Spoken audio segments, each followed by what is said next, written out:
Mesdames, Messieurs, c'est avec le même plaisir que je vous retrouve pour le face-à-face. Nous recevons aujourd'hui pour vous une journaliste investigatrice.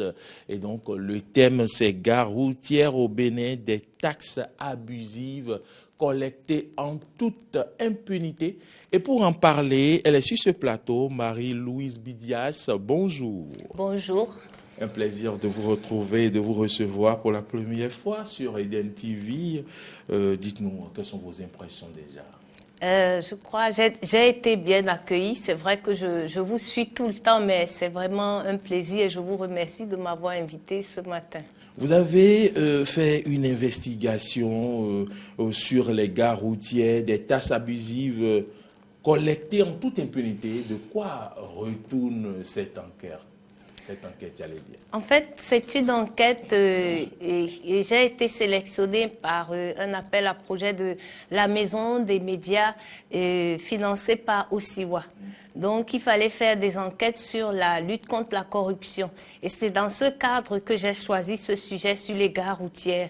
Qu'est-ce qui m'a poussé à faire ce sujet? C'est que l'année dernière, j'avais eu des échanges avec les conducteurs de véhicules, ceux qui font la ligne Cotonou, Porto Novo, Apro, Sémé, qui se plaignaient de corruption, qui payent des taxes abusives.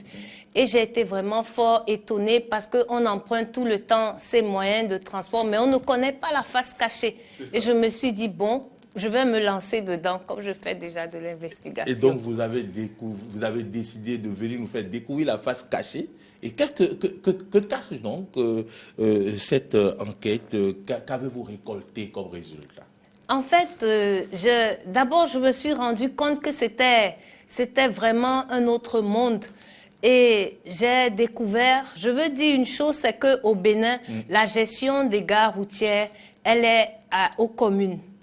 Donc, il y a des taxes que les conducteurs doivent payer. Ces taxes sont reversées au niveau de la mairie. Maintenant, au niveau de la gare routière, à chaque véhicule qui s'en va, il y a des taxes de la mairie qui sont payées. Et aussi, il y a des taxes, des cotisations syndicales qui ne sont pas reversées à la mairie, mais c'est du ressort des associations syndicales. Et ces associations disent que c'est plus facile pour elles de percevoir ces taxes au niveau des gares parce qu'après, c'est compliqué de retrouver les chauffeurs. Donc, c'est à peu près... Voilà un peu. Donc, et ces taxes-là que perçoivent, vous avez parlé de taxes abusives. En quoi ces taxes-là sont abusives? En fait, déjà sur le terrain, il y a deux groupes. Il y a le collectif des syndicats de conducteurs et transporteurs du Bénin, Kosikotrap, qui justifie le paiement des taxes syndicales, des cotisations. Ils disent qu'ils ont le droit de percevoir ça parce qu'ils se sont déjà entendus avec le gouvernement en 2005 qui le leur a permis. Maintenant, il y a une autre association, c'est l'association des conducteurs et transporteurs du Bénin, qui estime que ce n'est pas possible qu'on vienne au niveau des gares routières percevoir des cotisations syndicales, qu'il ferait mieux d'aller, chacun doit aller payer ses cotisations au sein de son siège et tout. Et maintenant, en dehors de ça, il y a les tickets normaux de la mairie qui sont reversés à la mairie qui sont là. Maintenant, j'ai investigué au niveau des gares routières de Étoile Rouge, Saint-Michel, Sémé-Craqué et Porto Novo. J'ai fait un peu le tour à Porto Novo et à Promisreté. Maintenant, il y a des gares routières qui sont reconnues par les autorités connues. Il y a à Cotonou et à Porto Novo, on rencontre des gares routières qui se créent dans les ruelles et autres. Donc, qui sont dans l'informel. Qui sont dans l'informel. Et le simple passager qui veut vite retourner à Cotonou ou aller à Porto Novo, il trouve un véhicule, il emprunte, bon, on vous dit vous payez tant. Mais c'est pour ça que j'ai dit, la face cachée de ça, c'est que le chauffeur, avant de prendre le départ, paye des taxes. Et des fois, il y a des taxes qui sont perçues de manière informelle. Par exemple, dans ces gares illicites, cet argent va où? Et maintenant, de plus en plus. Par exemple, quand j'étais à Promisreté, je suis tombée, le maire d'Promisreté a sorti un arrêté pour suspendre carrément les cotisations syndicales. D'accord. Et là, on paye seulement les taxes de la mairie et c'est quand même, c'est bien organisé, ce qui ne se passe pas ailleurs.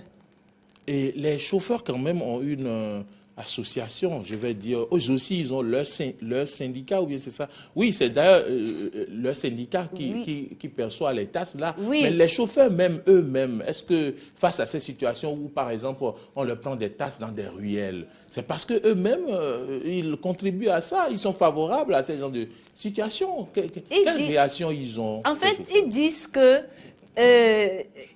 en fait, il y a par exemple d'autres, le véhicule ne leur appartient pas. D'accord. Donc, peut-être par jour ou à la fin de la semaine, ils doivent reverser de l'argent. Donc, certains disent que si vous ne payez pas, vous ne partez pas. C'est ça. Si vous ne payez pas, vous ne partez pas. Mais de plus en plus, il y a quand même certains maires qui ont pris le taureau par les cornes. Par exemple, à Cotonou, après que nous ayons publié notre enquête, en février, le maire a interdit aussi le paiement de ces cotisations syndicales. Il n'y a que les taxes de mairie, mais cela n'empêche que ceux qui ne savent pas se font toujours jouer ou dans les gares routières privées, parce qu'il y a aussi des gares routières privées.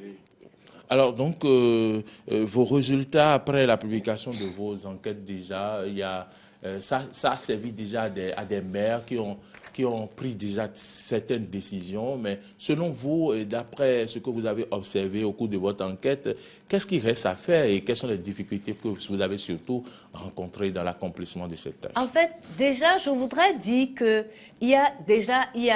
au niveau de la criette, cette affaire est patente là, parce que l'association des conducteurs et transporteurs du Bénin a porté plainte contre la mauvaise gestion au niveau de ces maires et contre le collectif des syndicats qui perçoit des taxes. Donc déjà, moi, je voudrais déjà lancer un appel pour que la criette plus, je ne dirais pas assez... Non, elle s'est déjà saisie de l'affaire pour que assez vite les conclusions puissent sortir pour pouvoir... Ça sera déjà un grand coup pour mettre de l'ordre dedans. Et maintenant, moi, je voudrais prôner une harmonisation des textes, des arrêtés municipaux, comme la commune d'Apro-Misreté a interdit, la commune de Cotonou. D'autres communes sont en train d'emboîter le pas. Donc, si c'est fait sur le plan national, c'est un pas de plus. Et maintenant que au niveau des communes, qu'on regarde avec de gros yeux comment les transporteurs ou les gens se garent et tout, bon, vous direz, il y a un problème d'espace parce qu'eux-mêmes, ils se plaignent. Quand vous allez dans ces gares, ça ne ressemble pas du tout à des gares. Il y a de l'eau et tout. Ils disent, bon, vous voyez là où on est et tout. Donc, si tout est centralisé dans... On les met dans de bonnes conditions et on aménage les parcs. Voilà, on communique, on dit à tout le monde, c'est ici, c'est là. Donc, quand vous allez rencontrer des gens qui vous disent de monter, vous ne... Il faut prendre le taureau par le corps et rentrer à fond. Et autre situation, il y a des chauffeurs qui évitent ces parcs-là et qui prennent des transporteurs sur leur chemin. Est-ce que vous avez constaté cela? Tout à fait, c'est interdit parce que le préfet, en fait, le préfet, il gère, la préfecture gère... un territoire donné. Voilà. Et le préfet a interdit, c'est interdit les chargements hors parc. D'accord. Mais certains disent que quand ils sont garés au niveau de la gare, les clients ne viennent pas. Et que sinon, il y a des arrêtés. Les clients attendent toujours debout. Sinon, c'est interdit. Je crois qu'il faut prendre ce problème par les cornes et que des décisions fortes soient faites. On fait un peu ce qu'on a l'habitude de faire. On fait des sensibilisations, on vous avertit. Si on vous trouve en train, aussi bien le passager que le conducteur va payer des amendes. Des amendes. Oui, et progressivement, tout va rentrer dans l'ordre. Avant de vous laisser partir, peut-être je vais vous demander si vous avez un mot de fin à dire par rapport à cette enquête, parce que j'ai une dernière question pour vous. Ce que je voudrais dire, c'est que ça m'a fait vraiment du bien de me plonger dans cet univers. Comme je disais au début, on va à Porto Novo, on monte dans la voiture, il dit combien on paye, mais on ne savait pas que voilà ce que ces gens vivent au quotidien.